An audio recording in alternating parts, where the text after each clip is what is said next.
नमस्कार दोस्तों, विद्या चैनल में आपका स्वागत है। तो आज के इस वीडियो में हम लोग देखने वाले हैं एक्सरसाइज 11.2 3 डायमेंशनल का, ठीक है। और ये क्लास 12 का एनसीईआरटी मैथ सॉल्यूशंस है। तो जैसा कि हमने पिछले वीडियो में 11.1 का सॉल्यूशन देख रखा है, यदि आप चैनल पर न्यू हैं तो आप 11.1 का कंसेप्ट को क्लियर कर लीजिए। तो देर न करते हुए आते हैं आज की इस हम लोग वीडियो पर।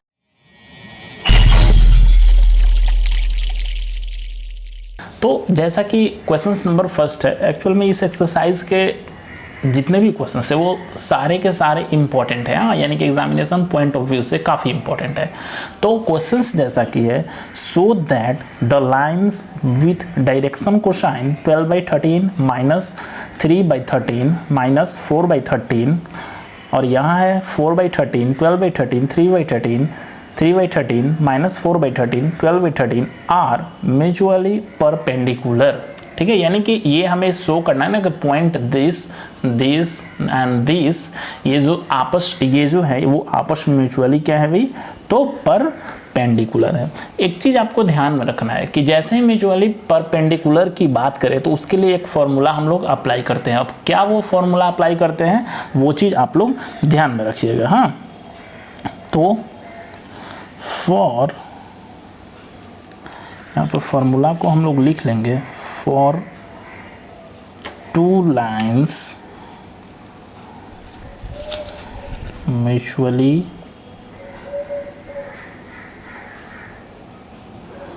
परपेंडिकुलर, ठीक है, L1 L2, ठीक है, plus M1 M2 plus N1 N2 is equal to 0। हाँ, ये फॉर्मूला आप लोग को यूज़ करें। बोलिए कि ये क्या बता दिए, L1 L2 M1 M2 N1 N2, ऐसा तो कुछ इसमें दिया ही नहीं है, तो ये नहीं दिया हुआ है। लेकिन हम लोग करेंगे क्या कि इसमें वैल्यूज़ को हम लोग सपोज करेंगे। तो देखिए, तो L M और N, ठीक है। तो फाइनली ये फॉर्मूला होता है टू लाइंस के लिए ही, ठीक है। टू लाइंस के लिए ये डायरेक्शन कोसाइन का ये फॉर्मूला है। ध्यान रखना है कि ये किसका है, ये डायरेक्शन कोसाइन, ठीक है। बट अब कहिएगा कि इसमें तो 3 पॉइंट है, 3 लाइन्स है। देखिए 1 लाइन्स, ये जैसे कि ये दिया हुआ ना, तो ये 1 लाइन्स हो गया, ठीक है, और एक ये लाइन्स हो गया, ठीक है, और तीसरा ये लाइन्स हो गया, 3 है। बट हम लोग करेंगे क्या ना कि बारी बारी से निकालेंगे, यानी फर्स्ट इन दोनों के लिए निकालेंगे और फिर इन दोनों के लिए निकालेंगे, देन आफ्टर ये वैल्यू हम लोग फाइंड आउट कर लेंगे, ठीक है। तो क्या करते हैं कि फर्स्ट 2 के लिए हम लोग फाइंड आउट करते हैं, ठीक है। इसको सपोज कर लेंगे ना कि ये वैल्यूज है LMN ऐसे कुछ करके है, ठीक है।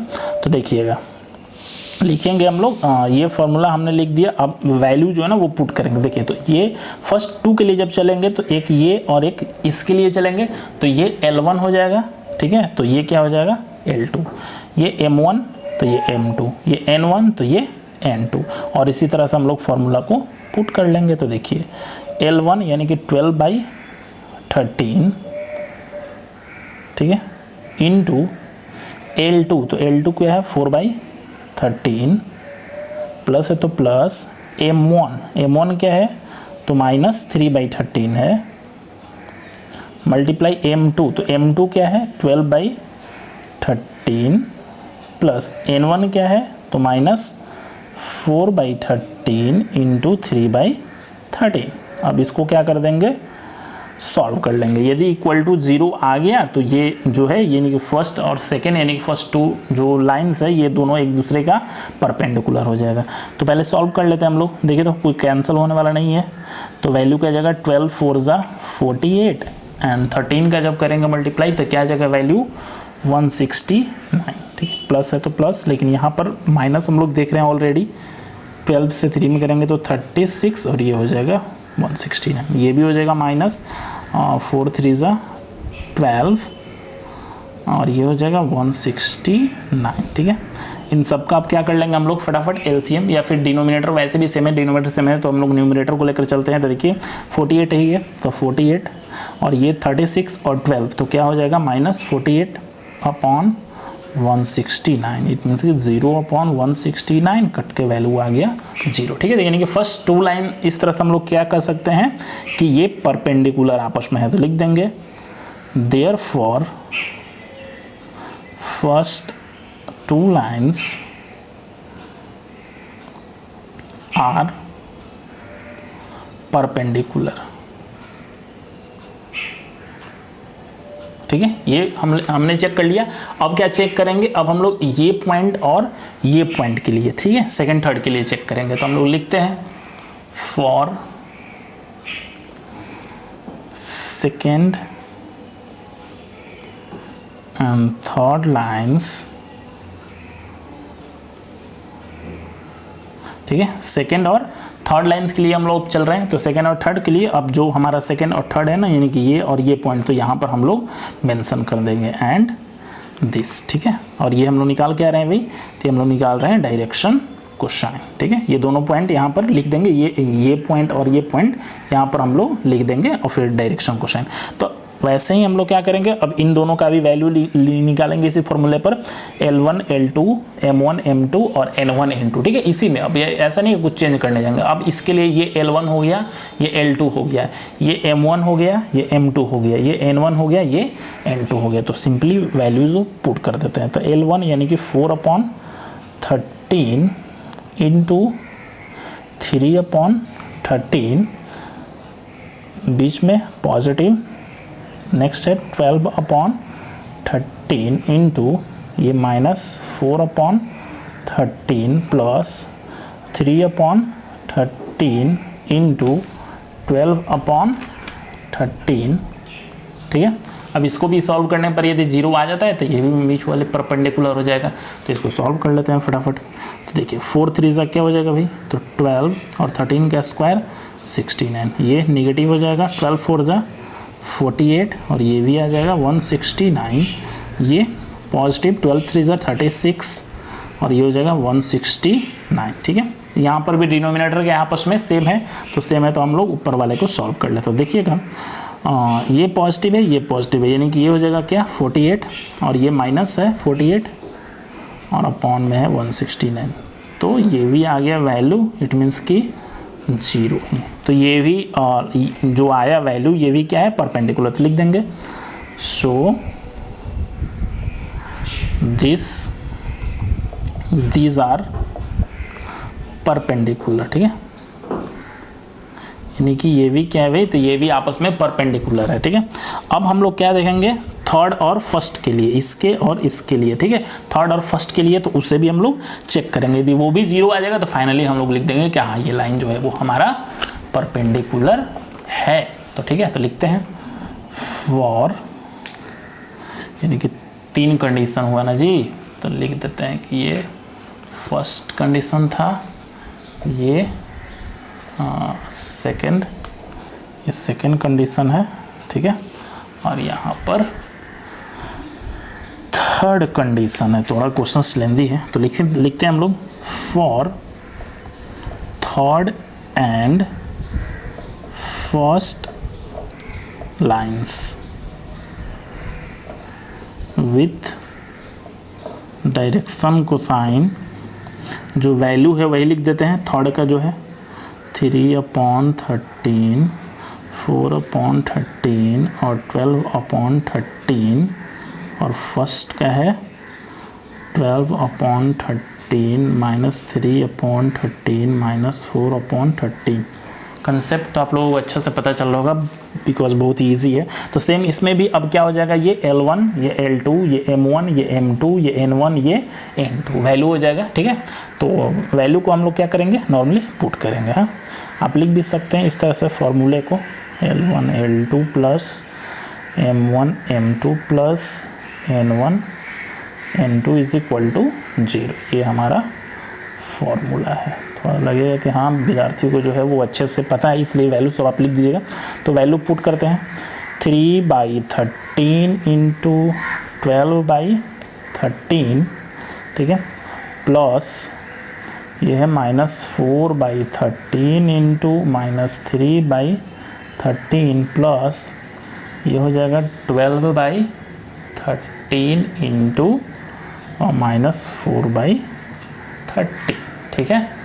अब क्या करते हैं, सारे वैल्यू को हम लोग नॉर्मली सॉल्व कर लेते हैं। देखिए 12 3 36/169, देखिए ये माइनस तो ये भी प्लस रहेगा। 4 3 12/169, और ये 12 से 4 में करेंगे तो -48/169, ठीक है। ये आ गया वैल्यू, डिनोमिनेटर सेम है, अप वाला देखिए 36 और 12 क्या हो जाएगा 48, और ये -48 है, ठीक है। ये आ गया 169, 0 आ जाएगा, ये 169 इज इक्वल टू 0। तो ये भी क्या आ गया, परपेंडिकुलर। तो यहाँ पे भी लिख देंगे therefore the lines are also perpendicular, ठीक है, लिख देंगे। अब फाइनल यानी कि सारा का सारा हमने चेक कर लिया, तो अब फाइनल वैल्यू हमें लिखना होगा ना कि हाँ ये एक्चुअल में ये परपेंडिकुलर। तो लिख देंगे hence all the lines are mutually perpendicular, और ये इस तरह से हो जाता है PROVD प्रूव्ड, ठीक है। तो आई होप कि कंसेप्ट इसका अच्छे से आप लोगों को पता चल गया होगा। नेक्स्ट देखते हैं हम लोग क्वेश्चंस नंबर 2, जो कि काफ़ी इजी है। कह रहे कि so that the line through the points 1 -1 2 and 3 4 -2 is perpendicular to the line through the points 0 3 2 and 3 5 6, ठीक है। ये पॉइंट्स जो है कह रहा है कि ये परपेंडिकुलर है इन लाइंस का, ठीक है। तो हम लोग सपोज क्या करेंगे पहले कि ये वैल्यू है A, point B, point C, point D, ठीक है। तो AB को एक साथ ले लेंगे और ये CD को एक साथ ले लेंगे, और दोनों का वैल्यू जो है फाइंड आउट करके, और अभी जो परपेंडिकुलर का हम लोग देखें L1 L2 plus M1 M2 plus N1 N2 is equal to 0, तो कर लेंगे। यदि आ गया 0 तो हमारा परपेंडिकुलर हो जाएगा। तो सबसे पहले हम लोग क्या करेंगे कि पॉइंट्स जो है वो सपोज कर लेते, तो लिख देते हैं let the points R A क्या है भाई, तो ए है 1 -1 2, बी क्या है, तो बी है हमारा 3 4 -2, सी क्या है, तो C है 0 3 2, एंड D क्या है, तो D है 3 5 6, ठीक है। ये वैल्यू हमने लिख दिया। अब क्या करेंगे भाई, तो अब हम लोग निकाल लेंगे पहले AB, ठीक है।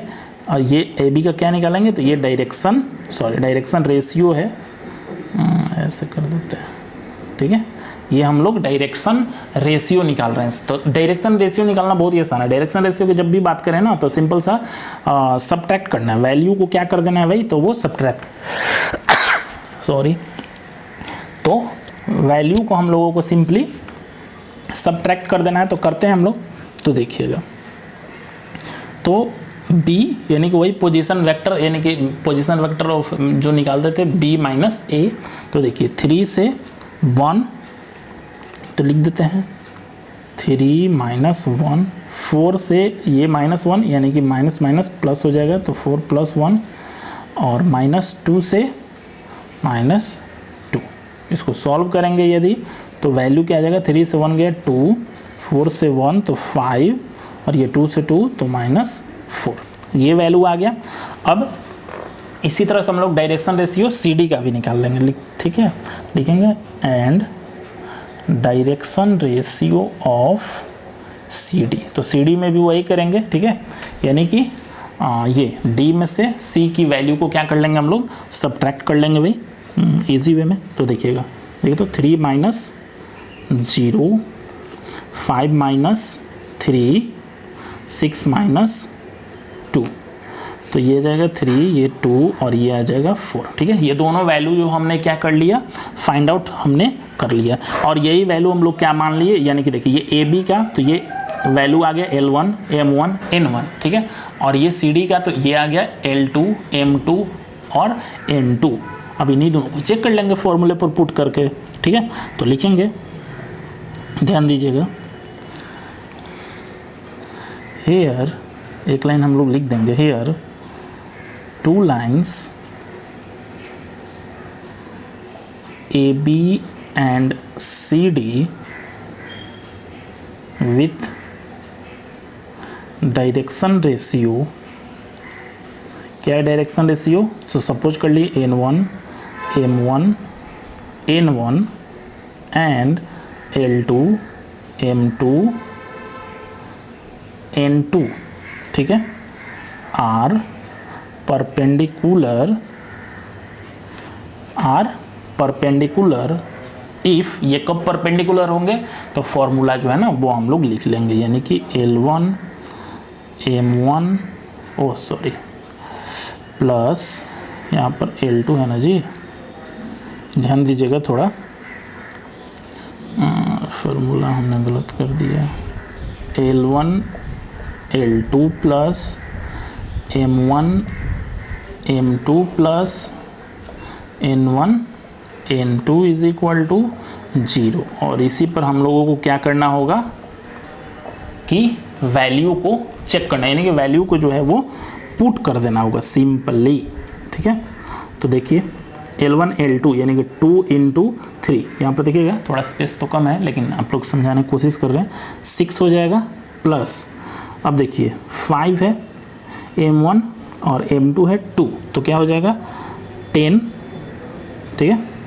अब ये देखिए N1 है -4 और ये +4, तो क्या हो जाएगा -16। देखिए तो 6 और 10 दोनों को ऐड करेंगे तो वैल्यू क्या आ जाएगा 16 - 60, और दोनों को सब्ट्रैक्ट करेंगे तो ये आ जाएगा 0।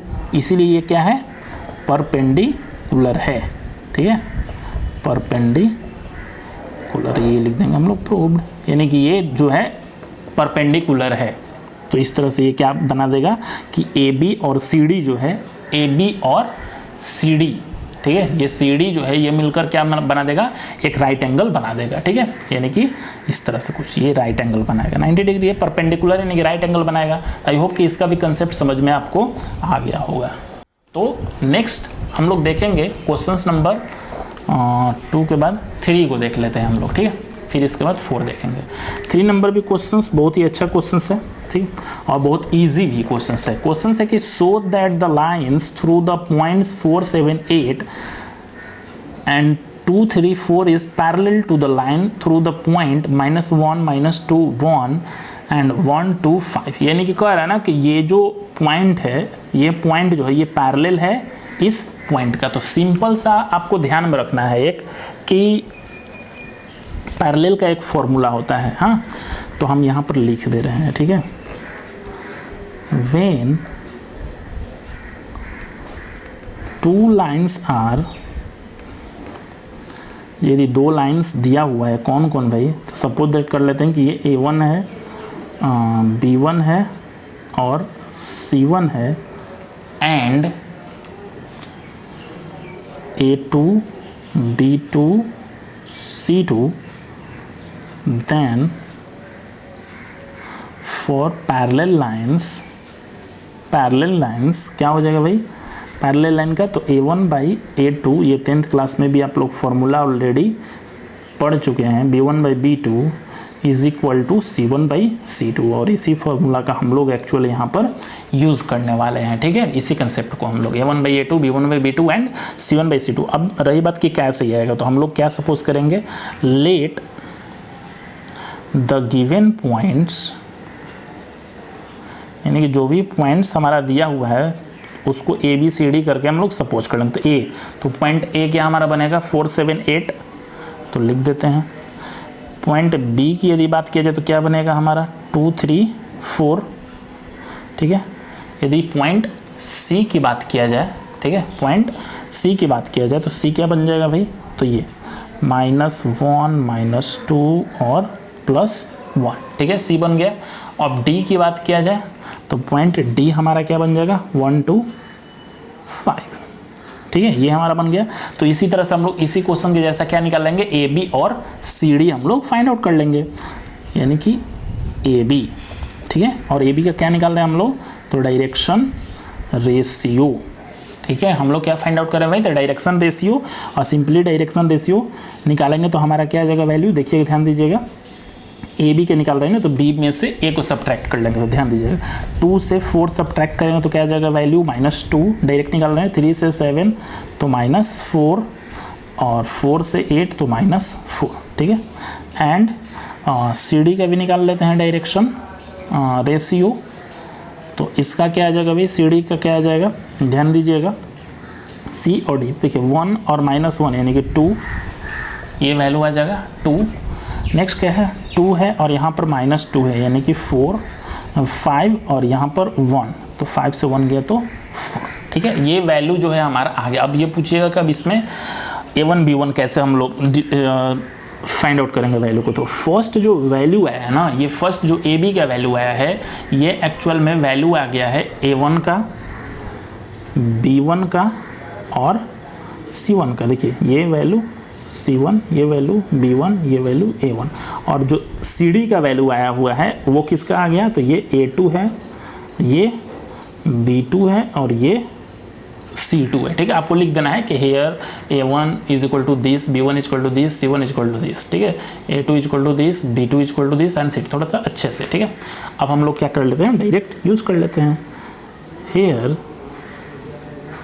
AB जो है वो पैरेलल है CD के, यही ना हमें प्रूफ करना है जी। तो प्रूफ करना है, इसके लिए हम लोग कंडीशन लिख लेते हैं, A1 by A2 is equal to B1 by B2 is equal to C1 by C2। यदि इक्वल आ गया तो समझिए कि प्रूफ हो गया। तो देखिए A1 बाई A2 तो क्या लिख देंगे, -2 by 2 is equal to B1 by B2 यानी कि -4 by 4 is equal to C1 by C2 यानी कि -4 बाई 4। और सबको हम लोग देख क्या रहे हैं कि जैसे ही कट कर रहे हैं सबको, तो एक कांस्टेंट वैल्यू हमारा -1 मिल रहा है, यानी कि आपस में ये सब क्या है भाई, तो इक्वल है। तो लिख देंगे सो AB जो है वो पैरेलल हो जाएगा CD का, और ये इस तरह से हो जाएगा प्रूफ। आई होप कि इसका कंसेप्ट आपको अच्छे से समझ में आ गया होगा। अदरवाइज कोई प्रॉब्लम भी होगा तो आपको मैं हमारे कमेंट बॉक्स में बता दीजिएगा, ताकि उसका मैं फिर से सॉल्यूशन दे सकूं, ठीक है। नेक्स्ट आते हैं हम लोग अपने क्वेश्चन नंबर 4 की तरफ। क्वेश्चन नंबर 4 भी बहुत ही अच्छा क्वेश्चन है, देखिएगा, और बहुत ईजी क्वेश्चन है। Find the equation of the line which passes through the point 1 to 3 and is parallel to the vector 3i cap plus 2j cap minus 2k cap। यानी कि फाइंड हमें क्या करना है भाई, तो इक्वेशन ऑफ द लाइन, ठीक है, इक्वेशन ऑफ द लाइन हमें एक्चुअल में फाइंड आउट करना है, ठीक है। और ये लाइन जो है ना, यानी कि पॉइंट 1 to 3 जो है ये पैरेलल है वेक्टर इसका, ठीक है। तो जब भी कोई पॉइंट्स दिया रहे और बोले कि वो किसी वेक्टर के पैरेलल है और उसका इक्वेशन ऑफ लाइन आपको फाइंड आउट करना है, यानी कि पैरेलल के लिए सिंपली, तो पैरेलल के लिए एक फॉर्मूला होता है, ठीक है। हम आपको लिख देते हैं, when equation of lines passing through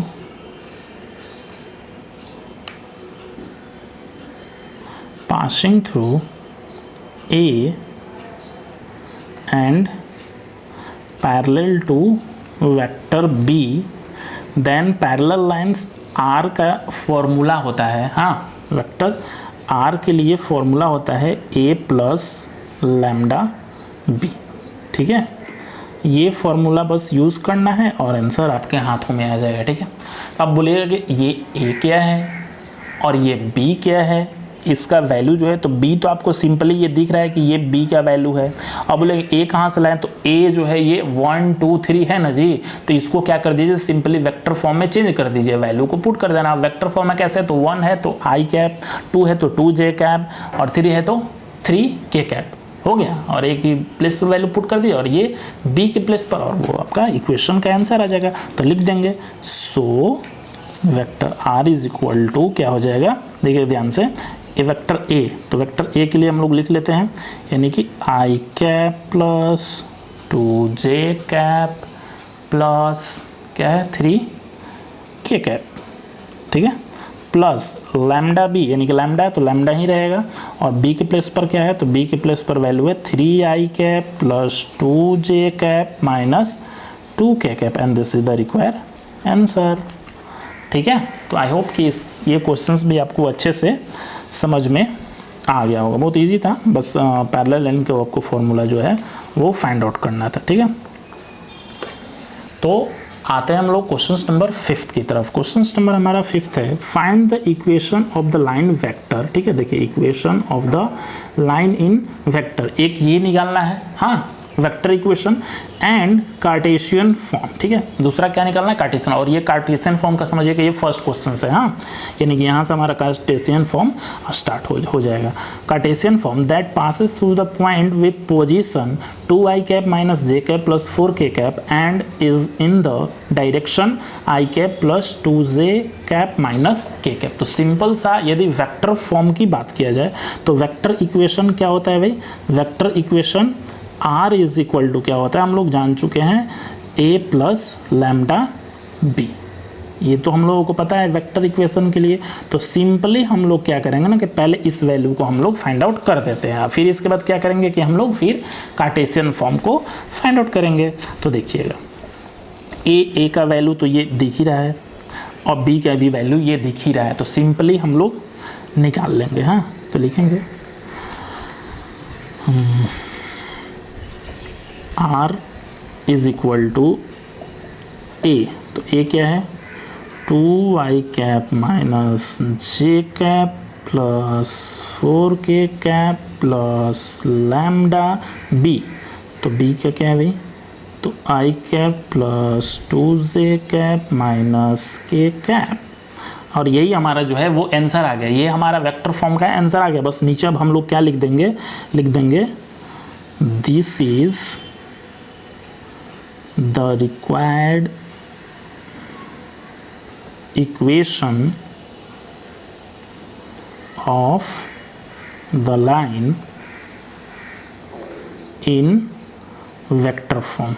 हाँ, ये वेक्टर फॉर्म में जो है वो है, तो ये आंसर हो गया। अब हम लोग चलते हैं किसके तरफ भाई, तो कार्टेशियन के लिए। हाँ, तो सबसे पहला जो क्वेश्चन आता है कि ये कार्टेशियन के लिए फॉर्मूला होता है। हाँ, अब कार्टेशियन के लिए क्या फॉर्मूला होता है वो भी देख लीजिएगा ध्यान से थोड़ा सा। पहले कार्टेशियन का हम यहाँ पर फॉर्मूला लिख देते हैं और फिर आपको अच्छे से क्लियर भी कर देंगे। ठीक है, तो लिखिएगा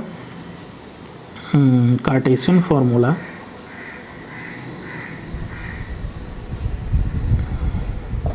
कार्टेशियन फॉर्मूला। हाँ, क्या होता है कार्टेशियन फॉर्मूला भाई, किसी को पता है तो बता दीजिए फटाफट, नहीं तो अब देखिए x minus x1 upon a is equal to y minus y1 upon b is equal to z minus z1 upon c, ये सब वेक्टर में रहेगा। ठीक है, ये फॉर्मूला आपका कार्टेशियन के लिए हो जाता है। हाँ, अब ये फॉर्मूला हमने लिख दिया, अब यही वैल्यू जो है ना यहाँ पर पुट करके और एक्चुअल में आपको आंसर जो है वो फाइंड आउट करना है। ठीक है, तो कैसे वही होगा, तो अब यहाँ पर कुछ चीज़ें जो है ना वो ध्यान देना है कि एक्चुअल में यहाँ पर कैसे होगा। तो ध्यान में रखना है कि जो ये वैल्यू मिलता है, ये बी वेक्टर बी जो होता है, ठीक है, ये तो वेक्टर बी है ना जी, ये वेक्टर बी है और ये वेक्टर क्या है, ये वेक्टर ए है। आप जब क्वेश्चन स्टार्ट वहीं पे लिख दीजिएगा हेयर गिवन वेक्टर या फिर let vector A is equal to this and vector B is equal to this, ये आप मेंशन कर दीजिएगा यहाँ पर या फिर स्टार्टिंग में भी। तो याद क्या रखना है कि वेक्टर बी जो है ना, ये जो वेक्टर बी रहता है यही वैल्यू रहता है ए बी और सी के, यानी कि जो भी इसका कोएफिशिएंट है, जैसे देखिए ए का तो ये आई के साथ ए का है और ये बी का है और ये सी का है, यानी कि ए के प्लेस पर क्या रखाएगा इसका कोएफिशिएंट, आई का कोएफिशिएंट, बी के प्लेस पर तो जे का कोएफिशिएंट और सी के प्लेस पर तो ये के का कोएफिशिएंट। ठीक है, इसका तो फंडा हमने दूर कर दिया। अब नेक्स्ट चीज़ है, नेक्स्ट चीज़ ये है कि ये x1 y1 और ये z, ये तो कांस्टेंट पड़ा है, x और ये y और ये z, ये तो कांस्टेंट रहेगा, ये तो रहेगा ही रहेगा इक्वेशन में। बट ये x1 y1 और z1 ये किसका होता है? तो देखिए b का हमने फिनिश कर दिया, तो x1 y1 और z1 जो है वो वेक्टर a में आ जाएगा, यानी कि ये x1 हो जाएगा, ये x2 हो जाएगा, और सॉरी ये y1 हो जाएगा और ये z1 हो जाएगा। ठीक है, तो a जो होता है ये x1 y1 और z1 का होता है, और b जो होता है वो a b c का वैल्यू। तो सिंपली अब क्या करेंगे हम लोग, वैल्यू को बस पुट कर लेंगे। ठीक है, तो लिख देंगे शो, क्या लिखेंगे, x माइनस x1 है ना जी, x1, तो देखिए x1 क्या है हमारा 2 है ना, तो लिख देंगे माइनस 2, और a, तो a क्या है हमारा 1, तो हम लोग लिख देंगे 1 प्लस y माइनस y1, तो y1 क्या है ये -1, माइनस माइनस क्या हो जाएगा प्लस, यानी कि y प्लस 1/2 इक्वल। ठीक है, ये सब इक्वल है। अब z माइनस z1, ठीक है, तो z1 क्या है तो -4 अपॉन c क्या है वैल्यू, तो c वैल्यू है -1। ठीक है, तो ये हमने लिख दिया, और यही हमारा क्या हो गया, कार्टेशियन फॉर्म का एक्चुअल में इक्वेशन हो गया। तो लिख देंगे यहाँ पर क्या, दिस इज द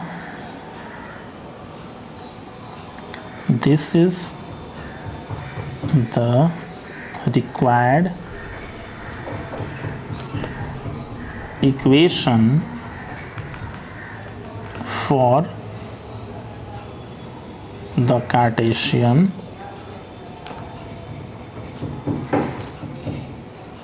फॉर्म।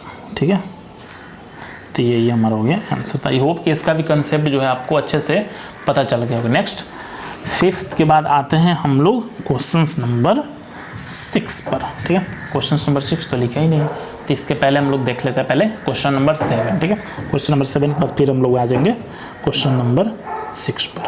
ठीक है, तो ध्यान दिया जाए, क्वेश्चन नंबर 6 है कि the Cartesian equation of a line है। इसमें क्या है ना कि कार्टेशियन इक्वेशन जो है ना वो गिवन है। देखिए x - 5/3 equal to y + 4/7 is equal to z - 6/2, right it's vector form. ठीक है, यानी कि ये दे दिया है, और यहाँ पर था कि वेक्टर फॉर्म दिया हुआ था, कार्टेशियन फॉर्म निकालना था, लेकिन यहाँ पर क्या है, कार्टेशियन फॉर्म दे दिया है और यहाँ पर इसके जैसा वेक्टर बस निकालना है। तो आपको बता चुके हैं कि ये डाउन वाला पार्ट जो ना, देखिए ये क्वेश्चन बनाए तो ये भी बन जाएगा। देखिए ये वाला पार्ट किसका रहता है, ये सब a b c का रहता है ना जी, तो ये तो वेक्टर b हमें गिवन करता है, और यहाँ पर जो पार्ट हमारा होता है ये वेक्टर a के लिए होता है। ठीक है, वेक्टर a के लिए होता है किसका, तो x1 y1 और z1 का वैल्यू होता है। तो बस यहाँ से सिंपली हम लोग निकाल लेंगे, वही हमारा क्या हो जाएगा, आंसर हो जाएगा। बहुत ईजी है। हाँ, तो आप क्या करिएगा ना कि आप कुछ इस तरह से थोड़ा सा 1-2 लाइन बढ़ाने के लिए हम बोल रहे हैं, बनाएंगे तो नहीं, यहाँ पर बस स्टेटमेंट जो बोल रहे हैं ना वैसे वैसे आप क्या करिएगा कि लिख दिए। तो यहाँ पर लिखिएगा कि इट इज़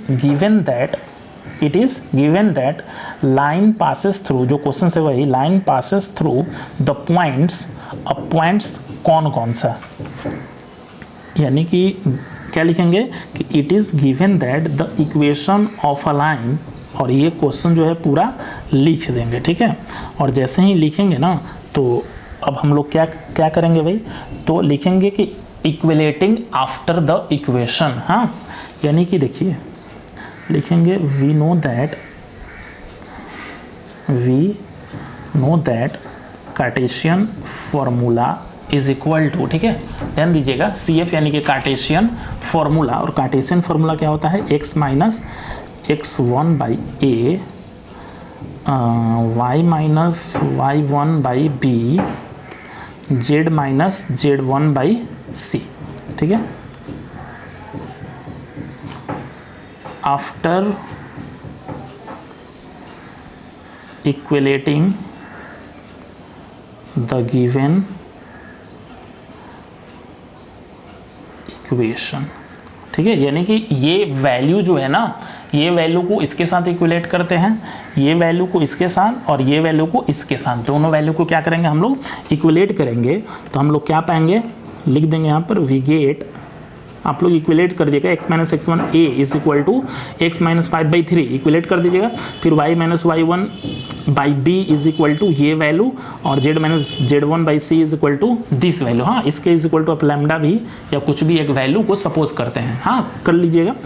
तो जैसे ही इक्विलेट करेगा तो वेक्टर ए क्या मिल जाएगा हमारा, तो देखिए वेक्टर ए हम जैसा कि बताए थे कि ये वैल्यू होता है x1 y1 और z1, तो क्या लिख देंगे यहाँ पर भाई, तो यहाँ पर लिख देंगे क्या 5i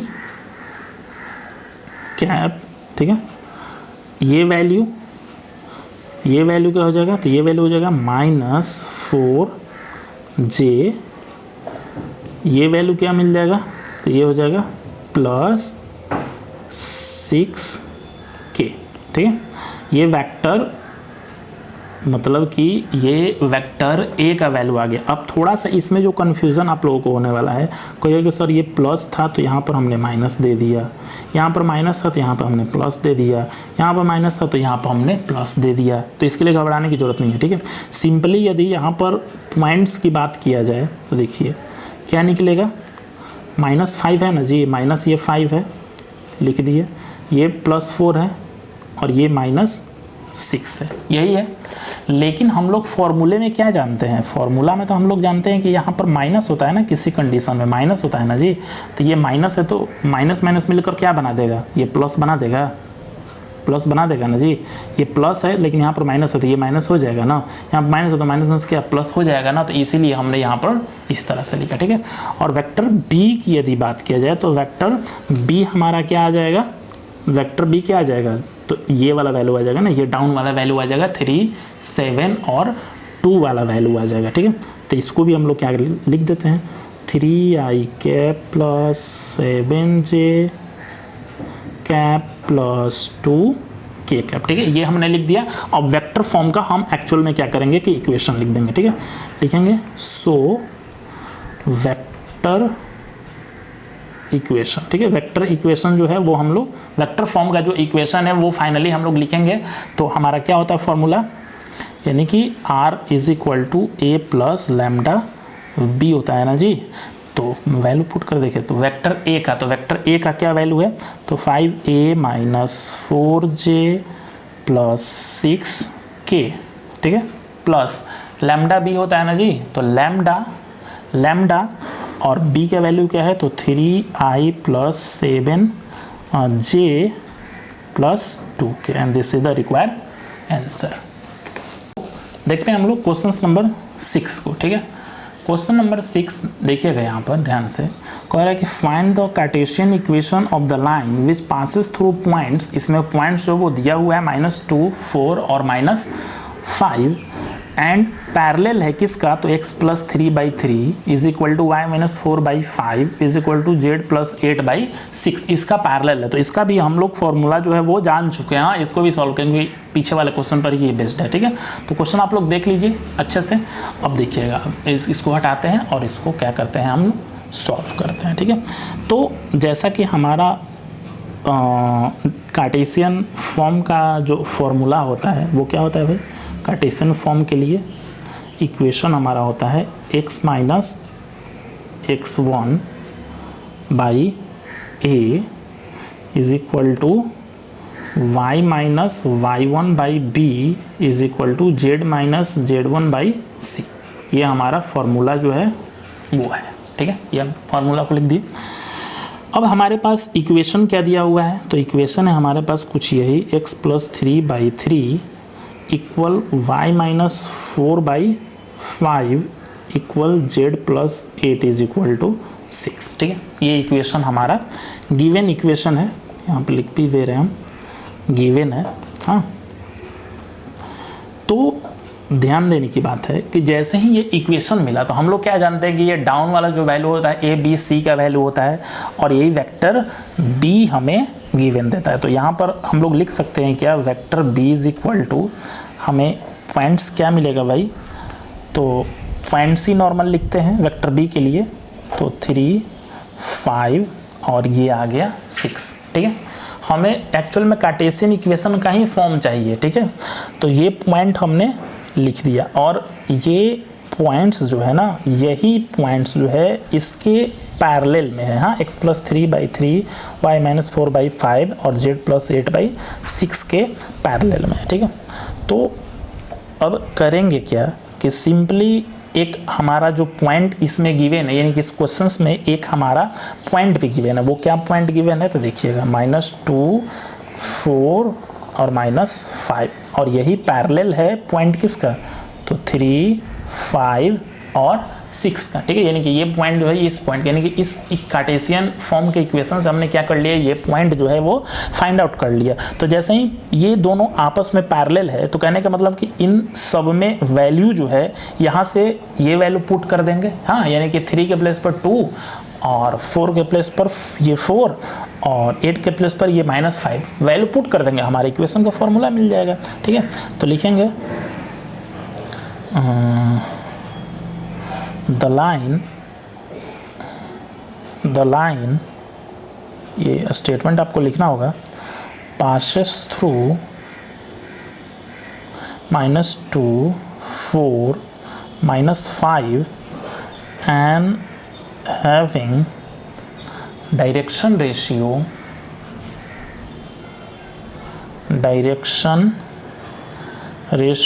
क्या है भाई, तो वो है 3, 5, 6। Therefore the equation of the line in Cartesian form. ठीक है, तो कार्टेशियन फॉर्म में क्या हो जाएगा, यानी कि x -x1। ठीक है, तो -x1 क्या है भाई, तो -2 है, तो लिख देते हैं -2 और बाई a, तो वही वैल्यू तो वही रहेगा, इज इक्वल टू y-4, यानी कि इसके प्लेस पर अब ये वैल्यू पुट करेंगे हम लोग, by 6 is equal to z minus, यहाँ पर भी है -5 अपॉन 6। अब इसको एक लाइन आगे कर देंगे तो हो जाएगा x+2/3 is equal to y-4 upon 6 is equal to z+5/6, और यही हमारा क्या हो गया, रिक्वायर्ड इक्वेशन हो गया। तो लिख देंगे finally, this is the equation of required line, answer. ठीक है, तो आई होप कि इसका भी कंसेप्ट समझ में आ गया होगा। तो यहाँ पर हम लोग 6, 7 तक ही सॉल्यूशन देखेंगे। नेक्स्ट वीडियो में इसका बनाऊंगा जिसमें 7 टू लास्ट तक का सॉल्यूशन दूंगा। तो इसी तरह से मिलेंगे हम लोग नेक्स्ट वीडियो में। वीडियो कैसा लगा हमें हमारे कमेंट बॉक्स में बताइएगा। कोई प्रॉब्लम हो तो हमें मेल भी कर सकते हैं और व्हाट्सएप नंबर से कॉन्टेक्ट भी कर सकते हैं। Thank you, good luck, bye bye.